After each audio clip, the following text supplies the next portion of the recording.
Hello buddies, welcome to తాలింపు tells.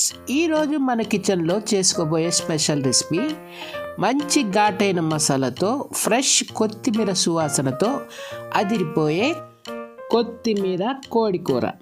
Chicken అంటే ఇష్టపడే వారికి ఇది పర్ఫెక్ట్ చాయిస్.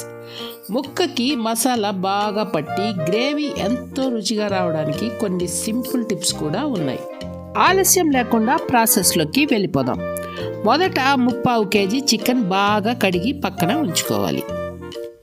తర్వాత స్టవ్ వెలిగించుకొని బాణలు పెట్టుకొని 3 స్పూన్లు ఆయిల్ యాడ్ చేసుకొని 10 నుండి 15 పచ్చిమిర్చి, 15 నుండి 20 వెల్లుల్లి రెబ్బలు, కనిపిస్తున్న రేషియోలో అల్లం, 2 మీడియం సైజ్ ఆనియన్ తరుగు యాడ్ చేసుకొని ఒక 2 నిమిషాల పాటు వేయించుకోవాలి. తర్వాత 3 లవంగాలు, కనిపిస్తున్న రేషియోలో దాల్చిన చెక్క, ఒక గుప్పెడంత కొత్తిమీర, ఒక మీడియం సైజ్ టొమాటో తరుగు వేసుకుని ఒకసారి బాగా మిక్స్ చేసుకునేసి మూత పెట్టేసి 3 నిమిషాల పాటు మగ్గనివ్వాలి. మరిన్ని ఇంట్రెస్టింగ్ రెసిపీస్ కోసం తాలింపు టెల్స్ యూట్యూబ్ ఛానల్ సబ్స్క్రైబ్ చేసి బెల్ ఐకాన్ క్లిక్ చేసి ఆల్ పైన ట్యాప్ ఇవ్వండి. 3 నిమిషాలు మగ్గించుకున్న తర్వాత స్టవ్ ఆఫ్ చేసి పూర్తిగా చల్లారనివ్వాలి. తర్వాత ఒక మిక్సీ జార్ తీసుకొని వేయించుకున్న మిశ్రమాన్ని మొత్తం మిక్సీ జార్లోకి ట్రాన్స్ఫర్ చేసుకుని 5 ఎండుమిరపకాయలు, 2 స్పూన్లు జీడిపప్పు యాడ్ చేసుకొని కాటుకలాగా మెత్తగా ఈ కన్సిస్టెన్సీలో గ్రైండ్ చేసి పక్కన ఉంచుకోవాలి. తర్వాత అదే బాణలి పెట్టుకుని 2 స్పూన్లు ఆయిల్ యాడ్ చేసుకొని 1/2 స్పూన్ జీలకర్ర యాడ్ చేసుకొని జీలకర్ర చిట్లనివ్వాలి. జీలకర్ర చిట్లిన తర్వాత కడిగి పక్కన ఉంచుకున్న చికెన్ యాడ్ చేసుకొని 3 నుండి 4 నిమిషాల పాటు బాగా కలుపుకోవాలి.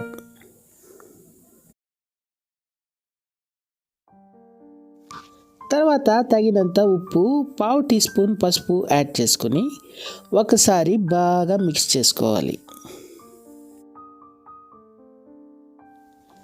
తర్వాత కుక్కర్ మూత పెట్టేసి చికెన్లో ఉండే నీళ్లు మొత్తం బయటికి వచ్చి ఇంకిపోయే వరకు మధ్య మధ్యలో కలుపుతూ 15 నుండి 20 నిమిషాల పాటు ఉడికించుకోవాలి. లేదు ఇంకా త్వరగా అయిపోవాలంటే ఒక 3 విజిల్స్ కుక్కర్లో పెట్టి ఉడికించుకుంటే సరిపోతుంది. కుక్కర్ కంటే ఇలాగా ఉడికిస్తేనే మంచి రుచిగా ఉంటుంది. ఈ కన్సిస్టెన్సీలో ఉడికిన తర్వాత ఒక మీడియం సైజ్ ఆనియన్ తరుగు యాడ్ చేసుకొని ఆనియన్ మరియు చికెన్ బ్రౌన్ కలర్లో వచ్చే వరకు వేయించుకోవాలి.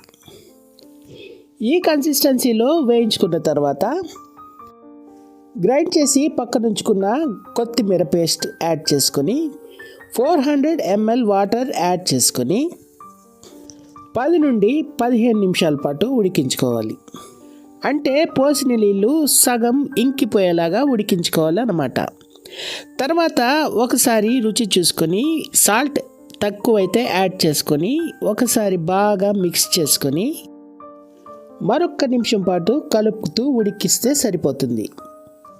చూడండి ఎంత క్రీమీగా యమ్మీగా తయారైందో మన కొత్తిమీర కోడి కర్రీ.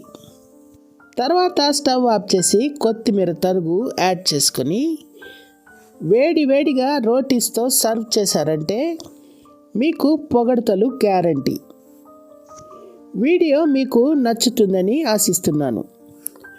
ఒక్కసారి ట్రై చేయండి, ఎలా వచ్చిందో మాకు కామెంట్ చేయండి. మా వీడియో కనుక మీకు నచ్చితే ఓ లైక్ ఇచ్చి మీ ఫ్రెండ్స్కి షేర్ చేయండి. డోంట్ ఫర్గెట్ టు సబ్స్క్రైబ్ తాలింపు టెల్స్ యూట్యూబ్ ఛానల్.